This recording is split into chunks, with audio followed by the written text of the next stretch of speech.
Welcome everybody in the room and those listening and watching on CAN TV. My name is Kyle Cooper and I'm now calling the board's January 15th public meeting to order. We thank CAN TV as always for covering this meeting. It is being live streamed at cantv.org, on the CAN TV app, and on CAN TV channel 27. Along with myself, we have the following board members in attendance this evening. Vice President of the Police Board, Ms. Claudia Badillo. Board Member Tyler Hall.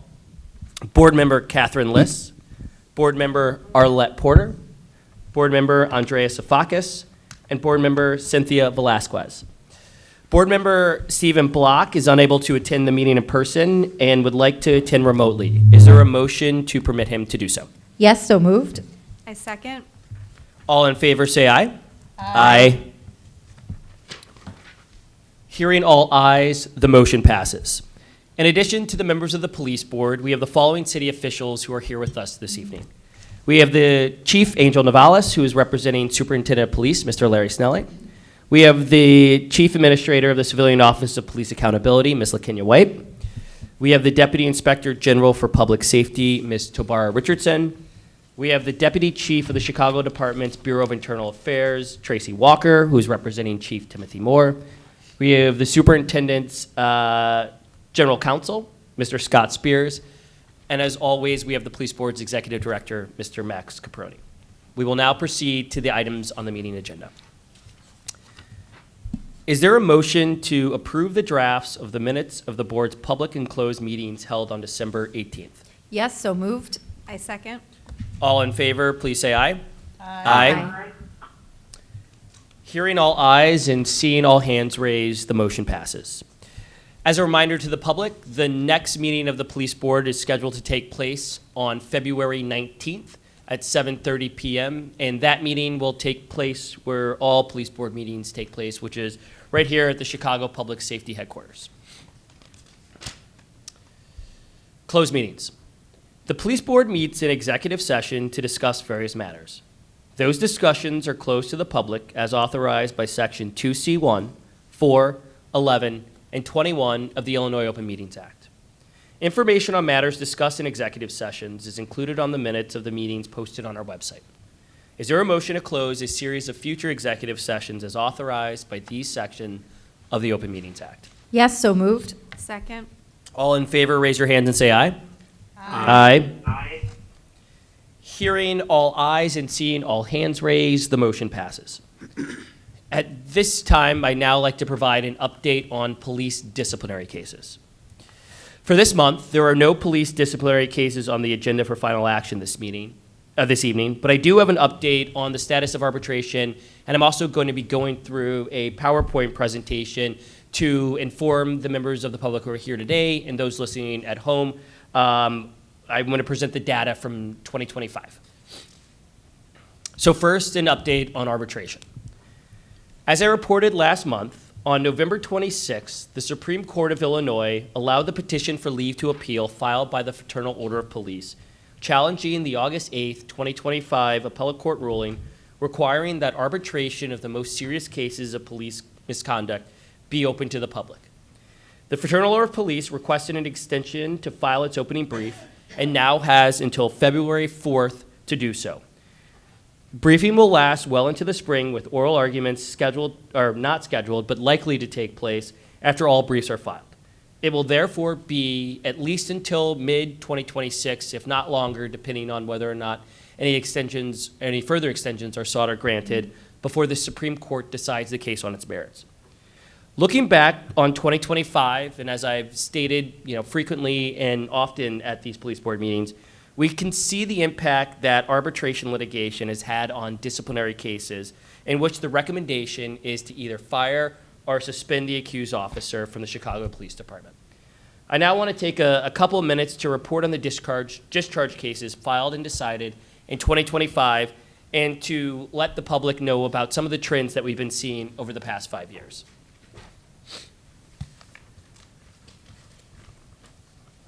So Max, if you go to the next slide, please.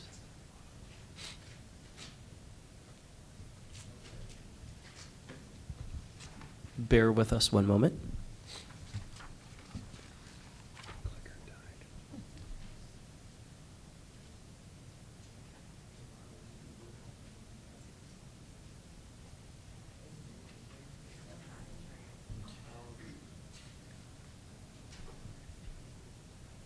Just give us 1 minute.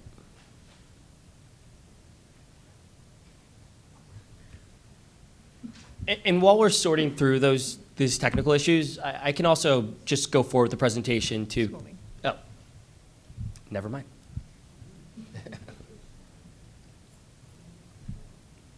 Okay.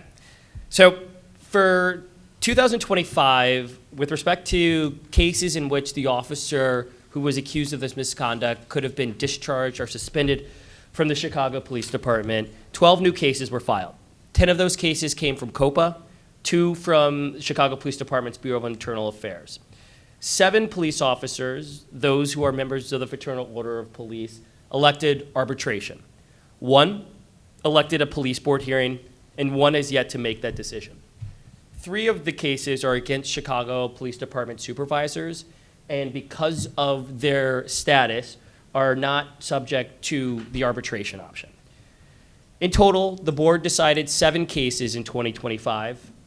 In those 7 cases, 1 resulted in the officer being discharged from the Chicago Police Department. 2 officers were suspended without pay. 3 officers were found not guilty of all charges, and 1 officer resigned from the Chicago Police Department prior to a hearing on the alleged misconduct. Next slide, please. As you can see on this chart, the number of cases that have been filed, the number of discharge cases that have been filed with the police board has dropped precipitously over the last several years. Specifically, if you look at the number of cases from 23 to 24 and 25, you can see a steep decline from 23 to 24, with cases slightly rebounding in 25. And as I mentioned, 12 cases were filed in 2025, 7 cases were filed in 2024, but these are well below the highs of 25 cases in 2021 and over 20 cases in 2023. Next slide, please. This slide discusses the discharge cases that are been put on hold as a result of the arbitration litigation. So as the slide shows, as of December 31st, 2025, 22 discharge cases have been put on hold because of the arbitration litigation. 7 of those cases involve the use of deadly force without justification. 5 involve domestic violence cases. 3 involve excessive force, verbal abuse, or improper search cases. And 3 involve positive drug test. 3 involve disobeying order to comply with COVID policy. And 1 involves a failure to report misconduct and making a false report. As I have previously stated, there can be no police board action on these cases without the consent of the accused officer, and there will be no arbitration regarding these cases until the arbitration litigation has been decided and there's an agreed process that, by which the CPD and the FOB have agreed to in terms of how the arbitration process will play out. And that won't come, as I stated in my update on the arbitration litigation, until at least the end of 2026, if not later. Next slide, please, Max. This next slide provides a summary of the discharge cases decided by the board from 2021 through last year. So decisions after hearing of the charges: 17 officers have been discharged from CPD, 16 officers have been suspended without pay, 14 officers have been found not guilty of all charges.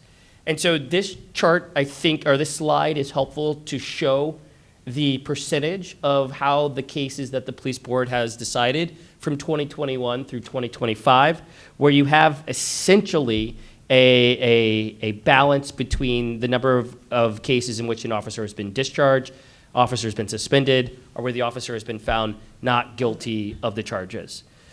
Going back up to the second bullet point, 18 officers resigned from the Chicago Police Department during this 4 or 5 year period prior to a full hearing on the charges, and 5 officers were suspended without pay as part of a settlement agreement between the officer and the city. I think this data is important for a variety of reasons. You know, often we hear anecdotally, without the support of the evidence that I'm displaying on the screen, that the board is in somehow or some way biased against police officers and disproportionately fines against them. That's not true. As I've stated and will continue to state, all the members of the board take their impartial and fairness obligations extremely seriously and decide each case on the merits and the facts. And I think this data is evidence of that, and it is, I hopefully will be helpful to dispel any sort of anecdotal stories that sometimes get put out about biases with regard to the police board's decision-making. Max, I believe that's the last slide we have for that presentation. What we will do is put a copy of this presentation on the police board's website so that members of the public can access it.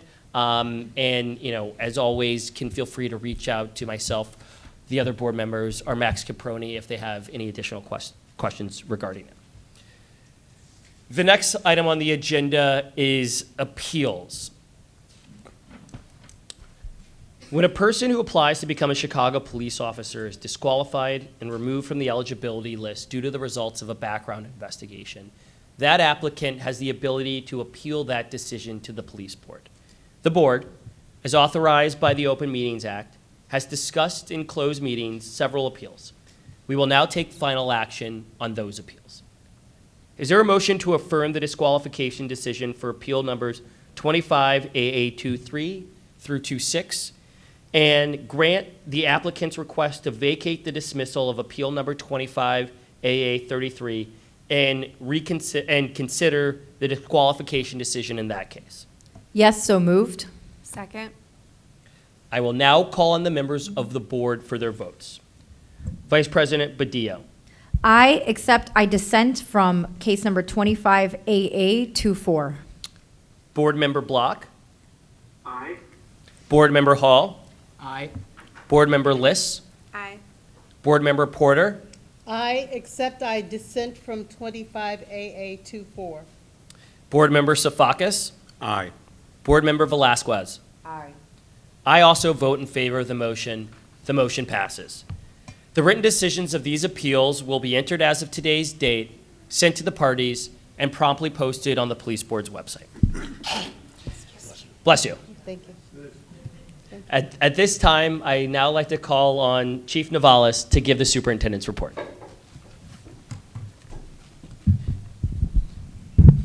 Good morning, ladies and gentlemen. It has been a long week. Good evening to the members of the board, people watching on CAN TV, and the folks that took time out of their day to come here tonight.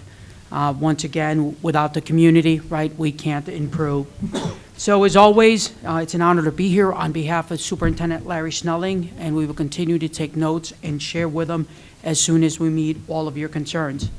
I wanted to begin today by paying tribute to two pillars of the Chicago Police Department. Earlier this week, we laid to rest Deputy Chief William Betancourt, who died following a medical emergency earlier this month. He was a man of service. Not only did he serve his country, but he served the city of Chicago. Over the weekend, we also laid to rest former Superintendent James O'Grady, who passed away at 96 years old. Not only was he a member of the Chicago Police Department, he was also the elected sheriff of Cook County and a leader in our community. Thank you to everybody that reached out for the support and honored the lives of these two leaders. So as we begin, we reflect on the work we did to make Chicago safer in 2025. In 2025, we saw 170 fewer homicides, 947 fewer shooting victims, and 802 fewer shooting incidents. Driven by Superintendent Larry Snelling's leaderships, these are the lowest homicide numbers in 65 years. But they're not just numbers. It's a representation of our city becoming safer and lives. Those are people. Those are mothers, fathers, children. This is due in large part to the saving efforts of our heroic Chicago police officers who adhere to the sanctity of life. Our bureaus had stronger collaboration, which led to better information sharing, better resource sharing to address the public safety issues affecting all the residents of Chicago. This progress would also not have been possible without the partnership of the community, who work alongside of us to create safer spaces in our communities for our youth and the residents throughout the city. Some of you are here tonight. In 2025, we also worked towards building stronger connections and trust in our community through more robust engagement. Each engagement is an opportunity to expand partnerships in our neighborhood. The police department wants to continue working with you. We want to continue to community build. We want to continue to problem solve. We all have the same goal of enhancing safety in our city now and in the future. The community trust we are continuously working to build is also the heart of our reform in the consent decree efforts. We have seen significant progress being made to implement reforms at CPD through policy and training. In the latest independent monitoring team report, CPD achieved a level of compliance in 94% of the original monitorable consent decree paragraphs. Secondary compliance rose to 66%, and operational compliance rose to 23%. In the consent decree, you have to achieve these three levels, and you can't skip one. You have to complete preliminary, enter secondary, and then work towards operational. The efforts we made in 2025, they're not going to slow down. We will keep working on behalf of every Chicagoan to reduce crime and enhance safety and the sense of safety for us all. In closing, I want to extend an invitation, and that invitation is to participate with us. Help us community build, help us problem solve, participate in your beat meetings, participate in your district strategic planning and all their follow-ups, participate in the community training observation days, policy review, and the Training Community Advisory Committee. Thank you. Thank you, Chief Navales. And, I know I speak for the rest of the board when I say that thank you for your efforts, the efforts of Superintendent Snelling, and for the efforts of the men and women of the Chicago Police Department who put their lives on the line every day in a very difficult job to try to make the city safer. It's not an easy one, but I think the numbers that you just conveyed reflect a real effort and progress to make this city a safer place for all of us. And so, again, I just want to extend my heartfelt thanks for myself and the members of the board for all of your efforts. Thank you. At this time, I'd like to now call on Chief Administrator White to give her report for COPA. Thank you, President Cooper. Good evening to the department, to the board, and to you in attendance. First and foremost, I want to say Happy New Year. And second, I send my condolences to the Chicago Police Department on the loss of Deputy Chief Vandencourt. You are in our thoughts and prayers. As we begin a new year, I am excited and invigorated to continue my commitment to the mission of this agency and the imperative role COPA plays in promoting accountability, integrity, transparency, and trust in policing. The work of oversight is not static. It involves alongside the communities we serve and the challenges we are called to face. In the year ahead, we will continue to strengthen our investigative timeliness, improve our policies and practices, and engage in constructive collaboration with our partners here at the Chicago Police Department, CCPSA, and the community, while remaining independent and principled in our role. COPA is looking to form a new community advisory committee in the near future to collaborate with us on our policies. If you are interested in joining us, please give your information to one of my staff members who are seated over here, or reach out to us via our website at chicagocopa.org. I mentioned last month, we are also looking for qualified mediators to join the Community Mediation Program. So please be on the lookout for more information on that. We recognize that meaningful accountability requires consistency, openness, and a willingness to learn and improve. With that focus, we move into the new year committed to doing this work with integrity, professionalism, and respect to the public we serve. I am honored to lead COPA and our hardworking staff, whose dedication and professionalism make our mission possible every day. And lastly, I gotta say, bear down. Thank you. Thank you, Chief Administrator White. At this time, I'd now like to call on Deputy Inspector General for Public Safety, Ms. Tabara Richardson, who will now speak about the Office of the Inspector General's new data dashboard, CPD Reported Crimes. Hello, are you all able to hear me? Yes. Okay, and I will say, I figured it would be easier for me to talk about the dashboard by demonstrating it. The battery says that it is critically low. If the laptop goes dead, I will just continue, and I'll just encourage everybody to go and explore the dashboard on your own as well. So let's see. I'm not sure how to get this down either. I'll just start talking, and then we'll figure out the technical things as we go along. So again, my name is Tabara Richardson. I serve as the Deputy Inspector General for Public Safety with the City of Chicago Office of Inspector General, or the OIG.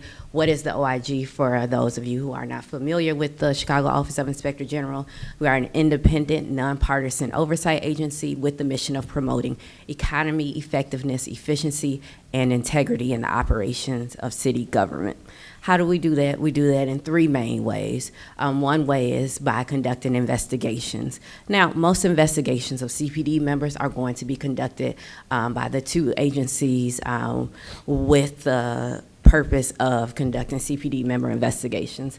That's going to be the Civilian Office of Police Accountability, COPA, who you just heard from, or the Bureau of Internal Affairs, or BIA, which is within the Chicago Police Department. The OIG has jurisdiction over the entire city, all city actors and employees. So, for example, if there are allegations of misconduct that involve city actors in addition to the police department, then that will likely be looked into by the OIG.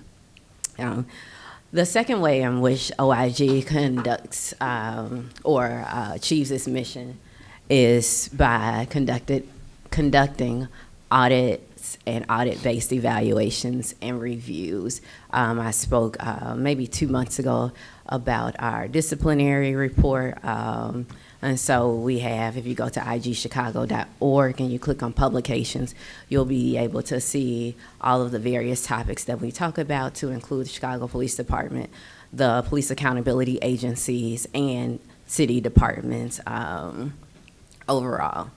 Now, the last way in which we accomplish our mission, or the third way, which is what I want to speak with you more about this evening, is through our transparency initiatives, where we have data available simply for transparency's sake through our data dashboards. I guess we have given up. Okay. All right. So back to square one. You always got to be ready for anything, right? So I'm just going to talk about the dashboard. I'm going to describe it in as much detail as I can, and then I'm going to encourage you to go to the website and explore the dashboards for yourself. So if you go to igchicago.org and you click on Information Portal, you'll be able to see a lot of information about the city, whether it's city employees, city finances, but specifically you'll be able to see information about public safety. When I've talked to you about this before, I mentioned that we had a total of 8 public safety dashboards, 7 with regard to the Chicago Police Department, 1 with regard to the Chicago Fire Department. Now when you go to the website, you'll actually be able to see 9 data dashboards pertaining to public safety, 8 regarding CPD, 1 regarding CFD. In December, we published a new dashboard where you can see overtime information for the Chicago Police Department. But our latest dashboard that we published this month pertains to CPD reported crimes. If you go to igchicago.org, click on Information Portal, click on Public Safety, and then click on CPD Reported Crimes, what you'll be able to see is data relating to Chicago, specifically related to the city crime data with regard to crimes that are happening. And you can look at that down to the beat level. You can look at it in 3 different ways. You can look at it by the beat level, by the district level, or by community areas, or you can just look at it for the city overall. When you go to the CPD Crimes Report dashboard, you'll also be able to see a description of the dashboard, definitions for the dashboard, and different suggestions for how you may want to look at the information. It'll give you ideas for ways that you can filter the data. Another recommendation is your first time on any of the dashboards. So the dashboards include, I'm pulling out for a second. The dashboards include information relating to 911 calls, arrests, stops, a plethora of information. But if you go to any of the dashboards, there's going to be a question mark. And so specifically because the CPD Reported Crimes dashboard is a new dashboard, my recommendation is you click on that question mark. And what it will do is it's going to give you a description of everything that you're able to see on the dashboard so you know how to play around with the information. For the CPD Reported Crimes dashboard, you can look at it by different years, so from 2025 going back to 2013. We decided to start with 2013 because prior to 2013 and 2012, we now have 22 police districts. Prior to that, we had 25 police districts. I believe it's districts 13, 19, and 21, which were removed in 2012. And so for consistency's purposes, and we start with data from 2013 through 2025. And so you can filter looking at any of those years, the information. Other ways in which you can filter are how the data is displayed. You can look at crime counts, and when you look at crime counts, you can look at that in 2 different ways. You can look at incident case reports. So whenever there's an incident, there's going to be an incident case report, and that's going to show the data based off of the most serious offense. But if you want to look at separate offenses, so for example, in one incident, it can include multiple offenses. If you want to break down by each of the offenses as opposed to the incident case reports, you can view the data that way as well. The dashboard also allows you to look at clearance rates, and it allows you to look at percentage of change, comparing any of those prior years going back to 2013 to the last full year, which will be 2025. When you look at that information, you can also, again, look at it for the entire city.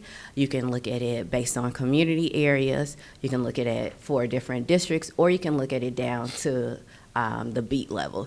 If you don't know your beat, and while you're looking at the dashboard, under the definitions for beat, it'll give you a link to one of our other dashboards. In our overall dashboards, we have a city services dashboard where you can put in your address or any address, and what it will do is it will give you information pertaining to that address to include the beat.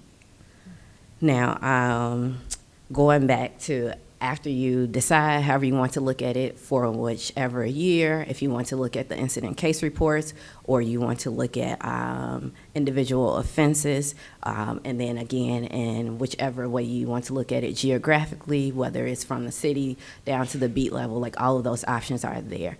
Now, another thing that you can look at are clearance rates. Lately, we have seen that for homicide specifically, it says that the clearance rate is 71%. So what I decided to do and what I would have demonstrated for you is I would have changed the filter for the display of data, which is like the first filter, like top left, and then I would have clicked on clearance rates. Now for clearance rates, remember you can only look at it at the city level or the community area level. We did it that way just for consistency purposes with the change that happened in 2012. And so when you do that though, if I look for the entire city, and then you can filter it by all offenses, or you can pick a specific crime category. So I would have selected homicides. And when you look at, for the entire city, clearance rates filter by the specific crime category of homicides, it in fact does show, I believe, 71.2% clearance rates. Same thing, you can also, if you change the display data to percentage of change, it says percentage change. What you can do is verify. There was an article that was just out yesterday, and it said that homicides were down by approximately 30% from 2024 to 2025. And so what I would have showed you is I would have changed where it says display data, and I would have gone to the third option, which would have been percentage change. And when I click there, the first thing that pops up is going to be the current month. The data is refreshed on the 8th of each month, so it would have shown a comparison for January 2025 to December 2025, and that number was about 40%, just looking at from month to month. But then I would have changed the time range for percentage change from December 2024 to December 2025, which is the default. I would have changed that to the entire year of 2024 to 2025.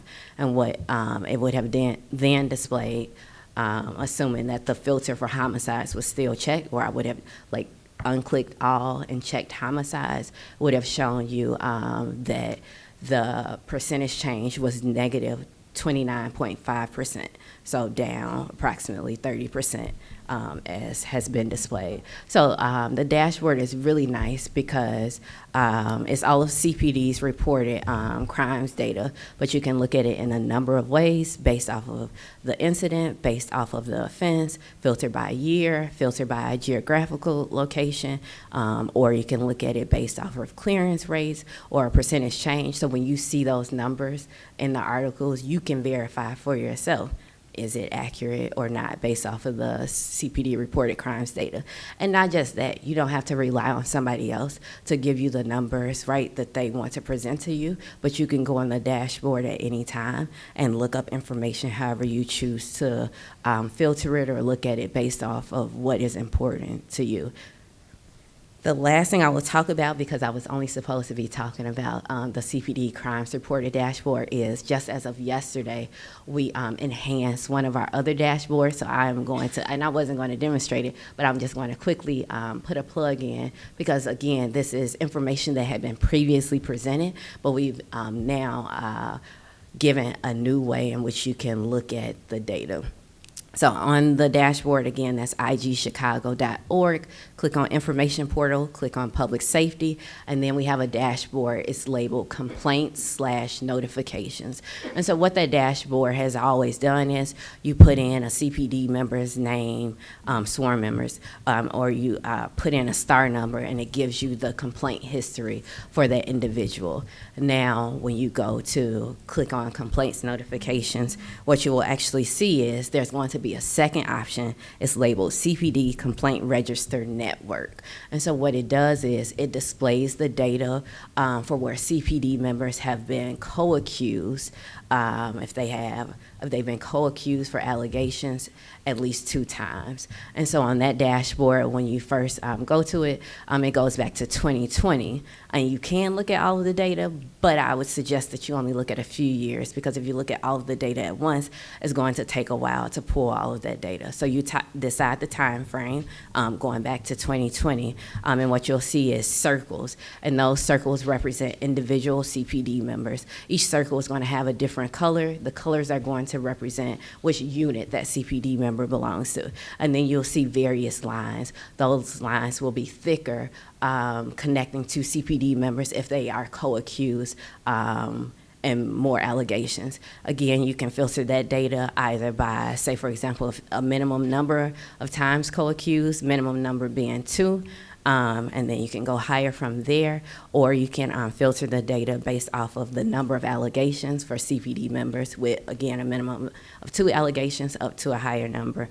So my suggestion is, again, go to the website. This is one of my favorite things on the website. There's so much information on the website, igchicago.org, but the data dashboards, you can look at like just all of this data from the city, figure out what's important to you, play around with it, and come up with your own answers or your own questions about what's going on in your city. The goal is to give Chicagoans the ability to look at information that matters to each of us with the thought that information about the government belongs in the hands of the governed.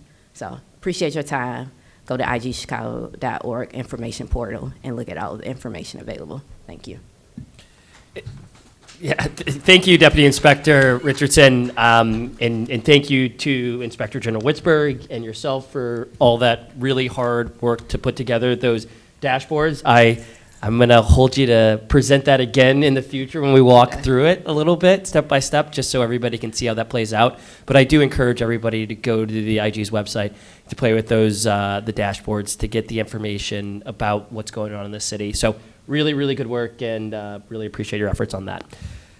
At this time, I now like to call on the members of the public who have signed up to speak. But before we do that, I again want to thank Chief Navalis and General Counsel Spears and everybody at the CPD who's worked on kind of this new initiative that we've been doing at the police board, where we've been taking the public feedback that we hear from members of the public during the meetings and recording comments, and then also recording the follow-up that members of the CPD and other agencies are doing to address those comments, such that, you know, the people who do take the time and effort to come to these meetings and ask questions and seek answers can be able to see that their concerns are being taken seriously and that there's concrete follow-up with respect to that. So again, thank you, Chief Navalis. Thank you, Scott, for your hard work on those efforts. And with that being said, the first person who's signed up to speak this evening is Nancy Rodriguez.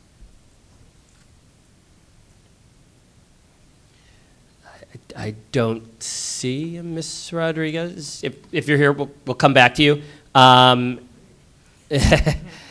Miss Debbie Rodriguez is signed up next. I don't think she's here either. Jackie Thompson. Oh, got it. No problem. Rabbi Michael Ben Youssef. My name is Rabbi Michael Ben Youssef, human rights activist here in Chicago. I'm here standing on behalf of the family of Shamir Jackson that was arrested by the Chicago police. Will the family of Shamir Jackson please stand? Shamir was transported to county jail alive, but left in a body bag. Chicago Police Board, it wasn't a happy holiday for this family like everyone else here. While everyone was in good spirits, happy with their family, Shamir's family spent their first holiday with empty chair, unlike all of you. It wasn't a good closeout of 2025 to begin a new year in 2026. Instead, they opened this new year confused, frustrated, and without answers. You might ask, why am I here to address the Chicago Police Board? Based on the facts I said, it's simple. Why did Chicago police chase Shamir? And the video gone viral shows clearly Shamir was chased that is illegal under the federal consent decree, which is the foot chase policy. Why did Chicago police gang pile on him? What was the probable cause? Was there a warrant? None of these answers and questions can be produced with facts from the Chicago police. That is why we are calling for the Chicago Police Board to assist this family to get answers as they deserve, to assist this family, COPA, to launch an open and transparent investigation. It is not logical for a healthy young black man to walk in the system alive but leave dead. If this was your fellow police officer, the answers would have been met with swift and precision and accuracy. But this family is left with nothing about these answers. Thank you, Rabbi. Say his name. Shamir Jackson. Say his name. Shamir Jackson. Say his name. Shamir Jackson. Say his name. Shamir Jackson. No justice. No peace. No justice. No peace. No justice. No peace. No justice. Thank you, Rabbi. No justice. No justice. Thank you, Rabbi. No justice. Rabbi, No justice. Rabbi, No justice. Fair. Rabbi, thank you. Rabbi, we're going to have to move on. Thank you, and apologies and condolences to the family. The next individual, Good enough. the next, in- That's not good enough. We need a meeting immediately. Rabbi, Chief Administrator White would like to say a few words. Well, first, I send my condolences to the Jackson family. Prove it. If we can talk, if you can talk to one of my staff members so we can get more information to find out what's going on, I would love to do that if you give us the opportunity. Thank you, Administrator White. So please stick around at the end of the meeting. The next individual who signed up to speak is Mr. Frederick Collins. Good evening and Happy New Year's to everyone here. Good evening. Like the gentleman before me, I thought I was just signing up just to let you know I was here. I'm recently retired, 31 years off of the streets of the city of Chicago. So I worked in the 15th district, the 11th district, 12th district. I worked in special ops for a while. And I just want to say thank you to the board members and wish all of you a happy New Year's to you and your family. And it does my heart good because our deputy down there, he was one of the ones I was training on the street years ago, and it does my heart good to see that above all things, he's remained a good person. If you can be a good person, you can be a good officer. It's impossible to be a good officer and not be a good person. Have to be human first. Thank you so much. Thank you, officer, and thank you for your service. The next individual who signed up to speak is Ms. Jennifer Edwards. What we presented last month, and this is more regarding the 6th District car break-ins. Okay, we've attended the CPD community conversations for several years, which are in preparation for designing the strategic plans. One subject has been brought up for years at multiple conversations: beat integrity, or officers assigned to the same beat, so we have the opportunity to know our officers. The closest to that request has been the DCO officers, or the district coordinating officers, who work on quality of life issues. We have some excellent DCOs in the 3rd and 6th districts. The problem is we don't have coverage at all times, and mostly they work during the day. We're asking that the DCO hours be expanded to all shifts to help combat the crime issues that we're presenting and more.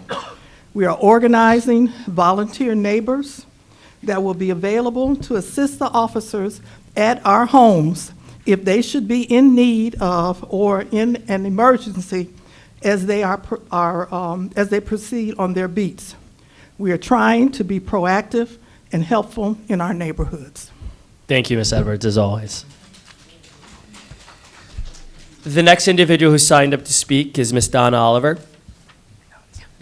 President Cooper, member of the board, thank you again.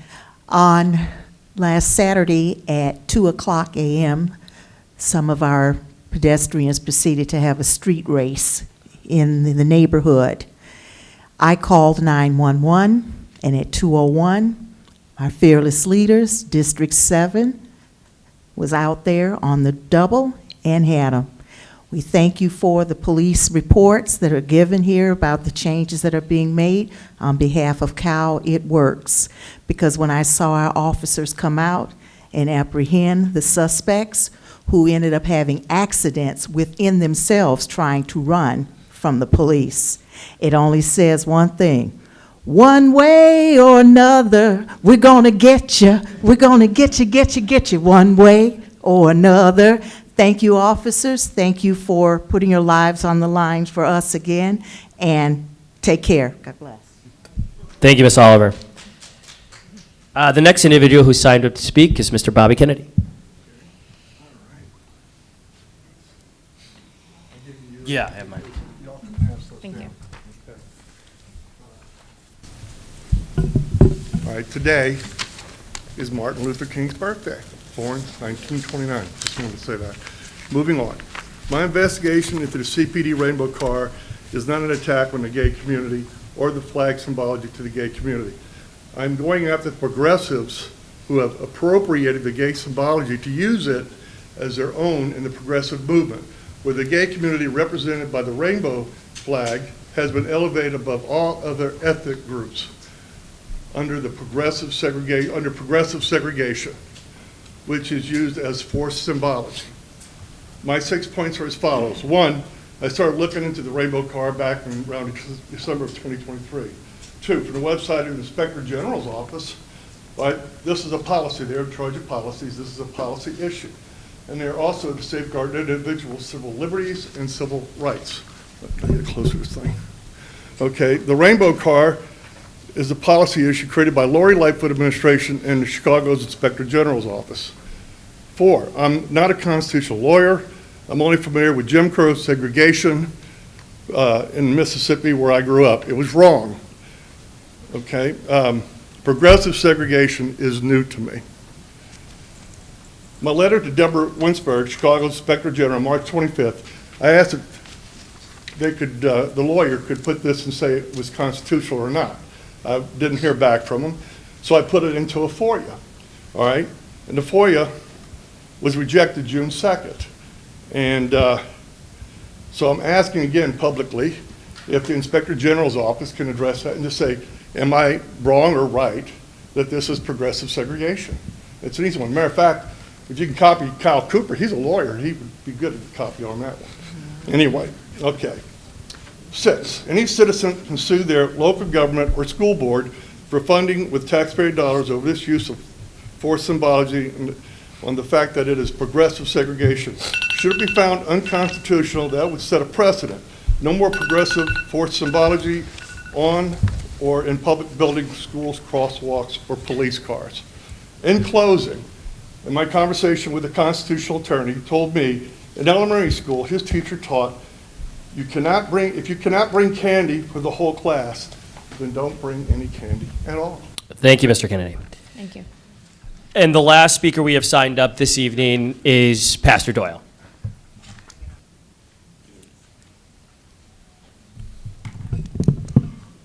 So, for the record, D-O-Y-L-E, this land is your land. R.Y. is a United States Marine Corps veteran. And my comments are directed at Ms. White. I'd like to know, commercial. So there's a really nice article in the current Chicago Magazine about Superintendent Snelling. Again, as a journalist, the Chicago Magazine journalist did an outstanding job of balance. So, you know, I don't work for Chicago Magazine, but I'm going to start here with regard to for your own. So if you want to pass it down and take a picture or a note, go back to this way. Would you be comfortable investigating Chief Nogales? And here's why. At the last board meeting, December 15th, I saw a different side of Chief Nogales that has really stayed with me. And the reason why I say this, and I mean this with the most sincerity, last meeting, I have a brother who's out there. And when I say out there, the combination of autism and grief. Again, as a reminder, our mother passed away in September of 2024. But everyone doesn't progress the same. But back to Chief Nogales. It is really, really important if we're going to get the next superintendent right, that we know all about the superintendent before others decide they want to throw their hat in. So as a Marine Corps veteran who needed assistance, because all of you left, Chief Nogales stepped in, and I saw some sides of Chicago that I wasn't aware of. And as I was thinking, when he departed, it is really what Chicago needs, and I say that sincerely, across race. So I just say that since you wish to lead COPA, do a deep dive into Chief Navalis, because it would help with regard to whoever's selecting next. And this belongs to him because his birthday is in 3 days. Thank you, Pastor Doyle. I can respond to that. That's fine. Yeah. And just to respond to you, Pastor Doyle, first of all, I have a duty to do my job. But secondly, I don't do background investigations. I do complaint investigations. But we'll talk afterwards. Most definitely. Most definitely. Thank you. Thank you, Chief Administrator White, for responding, and Pastor Doyle, always, for your comments. At this time, all members of the public who have signed up to speak have spoken. Is there a motion to adjourn the Police Board's January 2026 meeting? Yes, so moved. I second. All in favor, raise your hand and say aye. Aye. The motion passes. The meeting is adjourned. Thank you. Thank you.